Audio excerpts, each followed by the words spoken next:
नमस्कार, आप देख रहे हैं अवध टीवी। मैं हूं आपके साथ अपूर्वा। आइए शुरू करते हैं आज की बड़ी खबर से। एपीएसटी, आईएलपी और ट्राइबल अधिकारों पर सरकार का बड़ा मास्टर स्ट्रोक। 4 हाई पावर्ड कमेटियों के गठन का ऐलान। ईटानगर 29 मई। अरुणाचल प्रदेश में ट्राइबल पहचान, एपीएसटी प्रमाण पत्र, आईएलपी व्यवस्था और घुसपैठ को लेकर लंबे समय से चल रही बहस और आंदोलनों के बीच राज्य सरकार ने एक बड़ा और निर्णायक कदम उठाया है।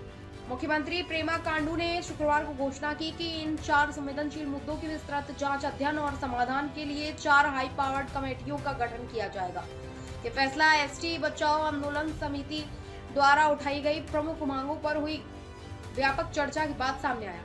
बैठक में Arunachal indigenous tribes forum, AITF, all Arunachal Pradesh students union, AAPSU, विभिन्न सामुदायिक संगठनों, विधि विशेषज्ञों और वरिष्ठ सरकारी अधिकारियों ने हिस्सा लिया। मुख्यमंत्री ने कहा कि सरकार ट्राइबल हितों और राज्य की मूल पहचान की रक्षा के लिए पूरी तरह प्रतिबद्ध है। उन्होंने बताया कि कमेटियों के गठन की आधिकारिक अधिसूचना सोमवार तक जारी कर दी जाएगी और इसके बाद ये समितियां अपना काम शुरू करेंगी। चारों कमेटियां अलग अलग विषयों पर काम करेंगी।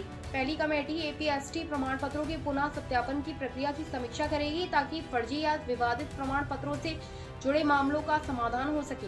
दूसरी कमेटी और एपीएसटी संतानों से जुड़े जटिल मुद्दों का अध्ययन करेगी जो वर्षों से राज्य में चर्चा का विषय बने हुए हैं। तीसरी कमेटी आईएलपी व्यवस्था को और अधिक प्रभावी बनाने तथा आईएलपी गाइडलाइन 2026 की समीक्षा करेगी। चौथी कमेटी राज्य में घुसपैठ और उससे उत्पन्न जनसंख्याकीय चुनौतियों का आकलन करेगी। मुख्यमंत्री ने यह भी स्पष्ट किया कि प्रत्येक कमेटी का नेतृत्व एक कैबिनेट मंत्री करेंगे। साथ ही इनमें एआईटीएफ, एएपीएसयू, एसटी बचाओ आंदोलन समिति, विधि विशेषज्ञ, रिसर्च स्कॉलर्स और महिला प्रतिनिधियों को शामिल किया जाएगा, जिससे सभी पक्षों की भागीदारी सुनिश्चित हो सके। दरअसल पिछले कई महीनों से विभिन्न ट्राइबल संगठनों द्वारा एपीएसटी सत्यापन, आईएलपी के सख्त पालन, ट्राइबल अधिकारों की सुरक्षा और बाहरी लोगों की बढ़ती मौजूदगी को लेकर चिंता व्यक्त की जा रही थी। इन मुद्दों को लेकर एसटी बचाओ आंदोलन लगातार सरकार पर दबाव बना रहा था। 27 मई को मुख्यमंत्री की अध्यक्षता में करीब 8 घंटे तक चली मैराथन बैठक के बाद शुक्रवार को एक और महत्वपूर्ण परामर्श बैठक आयोजित की गई। इन बैठकों में सभी पक्षों ने टकराव के बजाय संवाद और सहमति के जरिए समाधान तलाशने पर जोर दिया। सरकारी सूत्रों के अनुसार कमेटियों को अपनी रिपोर्ट और सिफारिशें सौंपने के लिए शुरुआती तौर पर 6 महीने का समय दिया गया है। हालांकि आवश्यकता पड़ने पर इस अवधि को बढ़ाया भी जा सकता है। वहीं पूरी प्रक्रिया पर नजर रखने के लिए मुख्यमंत्री की अध्यक्षता में 3 समीक्षा बैठकें भी आयोजित की जाएंगी।